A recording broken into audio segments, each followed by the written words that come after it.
avec quoi ma voiture a été fournie lors de mon achat. Je vous rappelle, je l'ai commandée en mars 22, elle m'a été livrée début février 23.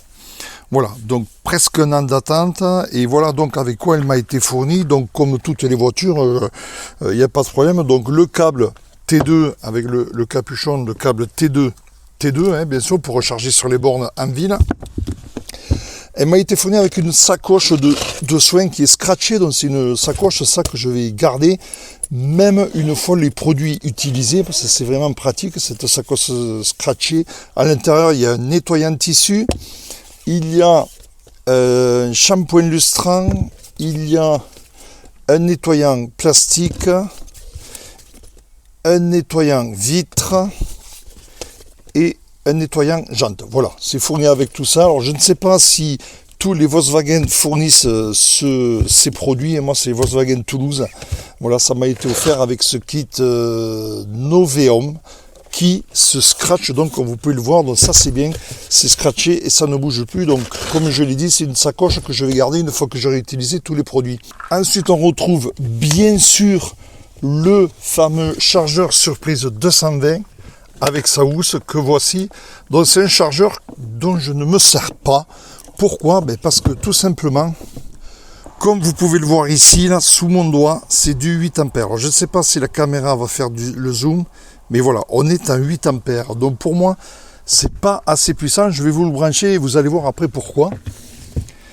Parce que je charge pendant les heures creuses de 22h30 à 6h30. Et donc, vous allez voir après, je vais la brancher, vous allez voir un peu le pourquoi. On passe à l'intérieur, donc on lève la trappe ici. Et là, donc, m'est fourni, toujours pareil par Volkswagen, le triangle et les gilets. Je n'ai même pas ouvert, parce que vous le savez, le triangle est dans la porte ici, vous voyez. Vous avez le haut de la porte, le triangle est là. Qu'est-ce qu'on a encore dessous? On a le kit crochet attelage ici pour accrocher devant ou derrière, et surtout l'antivol. J'ai mis un moment à le trouver. Voilà, l'antivol se trouve là, très important, et l'antivol pour les jantes. Donc voilà, et ici vous avez le compresseur. Voilà, je ne le sors pas de roue de secours, vous vous en doutez. Hop, donc ici on a le compresseur avec la bombe anti-crevaison que voici. Voilà, le produit anti-crevaison et le compresseur qui se trouve là. Voilà, et le compresseur donc qui se branche sur la prise de 12 volts avec le mano. Tout est expliqué, j'ai essayé, ça marche bien, ça gonfle, il n'y a aucun problème. La mise en route, voilà, pas de roue de secours. Le compresseur est fourni, bien sûr, avec la bombe anti-crevaison. Voilà, de quoi se dépanner le temps d'aller dans un garage. Voilà, donc les fournitures. Maintenant, je vais vous parler du chargeur que je me suis acheté et vous allez voir le pourquoi. Voilà donc mon cordon de charge que je me suis acheté donc pour essayer d'être plus opérationnel un petit peu partout. C'est un EV-plug, comme vous pouvez le voir, j'ai commandé sur Amazon. Je vais vous mettre le lien dans le descriptif de la vidéo de manière à ce que vous retrouviez exactement le même si ça vous intéresse. De quoi il est fait et pourquoi je l'ai acheté. Regardez, il est vraiment plus complet comme vous pouvez le voir. Il y a une prise P17, il y a un adaptateur P17 Choco. Donc effectivement à la maison, qu'est-ce que je fais? Je branche ma prise comme ça et je me sers constamment de lui. Pourquoi j'ai pris ce chargeur? Parce que déjà voilà, j'ai deux possibilités de branchement, la prise Choco et la prise P17. Et au niveau des paramétrages via ce bouton, j'ai plusieurs réglages de 10 ampères à 32 ampères. Donc au niveau de la vitesse de recharge, ça change tout bien sûr. Et personnellement à la maison, je le règle à 10 ampères, ce qui me permet de charger assez rapidement pour moi, vu le kilométrage que je fais par jour, que celui de 8 ampères. Effectivement, celui de 8 ampères, vous allez voir, je vais le brancher. Je n'avais pas assez de recharge dans la nuit. Pendant les heures creuses de 10h30 à 6h30, donc pendant 8 heures, je n'arrivais pas à recharger le kilométrage que je cramais dans la journée. En gros, dans la journée, je crame à peu près 100 km aller-retour pour aller bosser. Donc avec lui, je n'avais pas assez.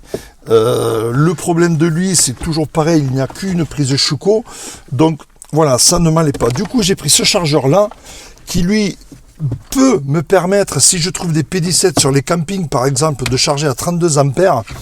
Et avec plusieurs réglages, on va le voir tout de suite après, je vais le brancher et vous verrez la différence de charge, et notamment au niveau de la voiture. Donc pour la maison, j'ai une prise normale, 220 normale, et je reste à 10 ampères, il n'y a aucun risque, ça ne chauffe pas, je n'ai aucun problème, mais c'est toujours mieux avec celui-là qui fait 10 ampères que celui original fourni qui fait 8 ampères. Donc celui-là, je m'en suis jamais utilisé. Il est dans le garage en stock. Je le rendrai quand je rendrai la voiture. Je vous rappelle, je suis un LLD 3 ans. Hein. Donc il sera tout neuf, il n'aura jamais servi. Par contre, celui-là, il marche très très très bien. On va aller voir son fonctionnement. Voilà, donc vous voyez, là, voilà, je l'ai coincé avec une petite vis. C'est vraiment pour dépanner, parce que je vous rappelle, je ne me sers pas de celui-là. Donc comment il se passe? Voilà, c'est comme ça. Ici, j'ai mis un petit projecteur pour m'éclairer dessous. Et là, donc, j'ai une prise normale en 2.5, mais tout à fait normale. Il n'y a aucun risque, étant donné que lui, je vous rappelle, il ne fait que du 8 ampères. Voilà, donc je prends mon câble ici. Alors là aussi, je vous mettrai le lien dans le descriptif de la vidéo. C'est ce petit support. Vous voyez, ce support qui donc me coince la prise et me permet bien sûr de mettre le câble autour, comme là, voilà. Ça évite que le câble traîne par terre, vous voyez. Donc petit support sur Amazon, pareil, je vous mettrai le lien. On clip ici, on l'enlève, vous voyez comment il est fait. Hop, je mets, il n'y a pas de problème, c'est vraiment très pratique. Voilà, donc, je vais donc brancher la voiture. Ici, il est branché comme vous pouvez le voir. Je vais donc à la voiture. Voilà. J'ai ouvert et je branche. Voilà, vous voyez, le voyant vient de s'allumer, ça va se synchroniser, ça va passer au vert. Je me retrouve sur le chargeur, voilà. Ça clignote, donc ça charge. On va aller voir dans la voiture à la vitesse de chargement. Voilà, comme vous voyez, donc bon, je suis à 69%, peu importe, mais vous voyez, je charge à 8 km par heure, donc 1,5 kW. Voilà, avec le chargeur 8 ampères, je suis à 8 km par heure. Ce qui me fait, donc je vous rappelle, je charge de 10h30 à 6h30. Donc 8 heures de charge, ça me fait donc 8 x 8, 64 km de rempli dans la nuit. Je vous rappelle que je parcours à peu près 100 km, donc je n'ai pas assez. Et en fin de semaine, je me retrouve avec pratiquement pas assez, quoi, du coup. Du coup, en passant à 10 ampères, vous allez voir ici, je vais monter à 2 kg et quelques. Et du coup, je ferai beaucoup plus de kilomètres. Voilà, donc je vais brancher. Là, je vous rappelle, je suis avec le chargeur d'origine à 8 ampères. 8 ampères, 8 km par heure, 1,5 kW. Je vais brancher mon chargeur que j'ai acheté à 10 ampères et on va voir ce que ça donne. Donc, je stoppe la charge.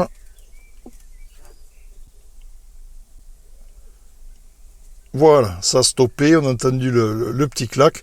Et je vous retrouve tout de suite avec l'autre chargeur. Voilà, on se retrouve avec mon deuxième chargeur, de celui que je me suis acheté. Et là, vous pouvez voir qu'on a en plus des infos. Donc, c'est hyper intéressant. Comme ça, vous savez ce que vous téléchargez, le temps que vous mettez, la température. Au niveau des réglages, vous pouvez voir que je suis à 10 ampères. Regardez si j'appuie. Je monte à 10, 16, 20, 24, 32. Vous voyez, il y a quand même pas mal de réglages super intéressants. Donc personnellement, je reste à 10 ampères. Une prise normale prend tranquillement. Donc comme vous voyez mon système, je me sers du projecteur pour soutenir le tout. Et je suis branché sur la même prise que tout à l'heure, une prise de 226 ampères normale, hein, avec un disjoncteur de 16 ampères à la base. Et voilà, donc vous voyez ici, voilà, ici il est vert comme quoi il est bien branché. Vous avez le voyant d'allumé. Et je suis bien à 10 ampères. Donc je pourrais monter jusqu'à 13 éventuellement, mais je n'ai pas le 13, je passe direct à 16. Donc 16 ampères, je ne vais pas prendre le risque de faire chauffer le câble. Je reste à 10 ampères et comme ça, j'ai vraiment aucun risque. Voilà, donc ce que je fais, je branche en premier le chargeur sur la prise. Je contrôle bien qu'il est à 10 ampères.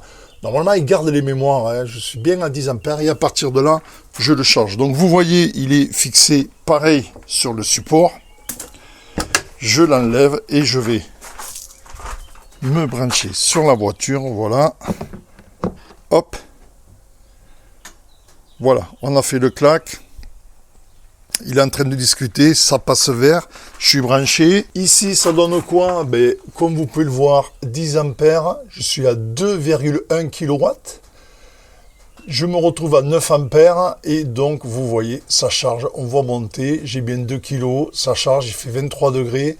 Et là, ça me dit ce que j'ai chargé. Donc c'est super intéressant, comme je le disais, à la fin on peut voir ce qu'on a chargé dans la nuit. Donc là je suis en charge directe pour faire la vidéo, mais bon, normalement je me branche la nuit. On va dans la voiture, on va voir ce que ça donne. Voilà, comme vous le voyez, ben voilà, dans la voiture, je suis en recharge immédiate. Et vous voyez que là, je prends 12 km par heure et à 2 kW. Voilà. Donc 12 km déjà, c'est pas grand chose de plus, mais bon, ça me permet de faire ma semaine tranquillement. 12 x 8, donc 96 km. Dans la nuit, je vous rappelle que j'en consomme, que je roule 100 km, donc je suis à 4 km près, ben c'est 2 petits ampères de plus. Ça me suffit pour faire ma semaine tranquille, et le samedi, dimanche, après, j'ai largement le temps de recharger à 80% ma voiture. Voilà.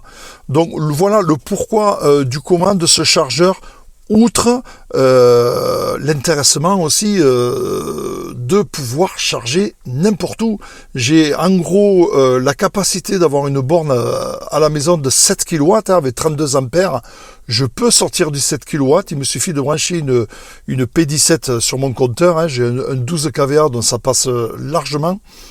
Et de faire comme une borne. Voilà. Bon, j'ai choisi de rester sur une prise de 120 normale 16 ampères. Ça me suffit pour rouler tous les jours à 14 centimes. Pas dans les heures creuses. Je suis largement satisfait de ce chargeur. Ce chargeur que je peux reprendre bien sûr sur un camping grâce à la P17. Je peux débrancher l'adaptateur Schuko. Et bien sûr, je me retrouve avec une P17, je passe à 32 ampères. Et là, il n'y a pas de problème, je vais pouvoir me charger. Voilà. Du coup, lorsque je pars en vacances, je prends ce chargeur-là. Autrement, il a demeure à la maison, fixé via une vis. Allez, je vous fais voir, mais vous voyez, une vis toute simple. On a l'emplacement derrière. Il n'y a pas de problème, vous voyez, on a l'emplacement. Je coince ça sur la vis, hop. Et voilà, et il est fixé. Très pratique. Le support ici pour poser mon chargeur et mon câble. Et voilà, je suis opérationnel. Voilà pour cette vidéo qui m'a été demandée. Donc, à vous de voir. Je vous rappelle les liens de chargeur, de support de câble. Ça sera dans le descriptif de la vidéo. Voilà, j'ai stoppé la charge comme vous le voyez. Voilà, je suis débranché de la voiture.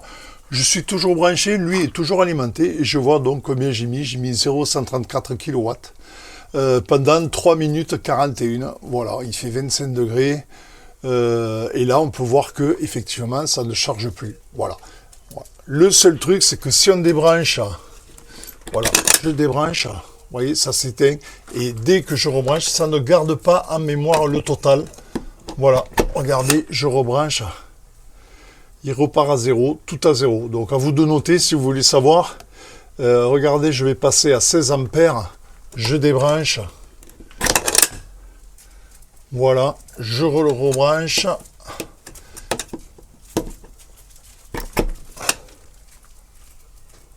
Voilà, et vous voyez que ça garde en mémoire le paramétrage. Voilà, donc bon, personnellement, je préfère contrôler quand même avant. 24, 32... 10 ampères, voilà, c'est ma charge habituelle que je fais chez moi, donc bien sûr, hein, car je suis sur une prise Schuko normale avec une prise normale 16 ampères. Voilà, merci, à très bientôt.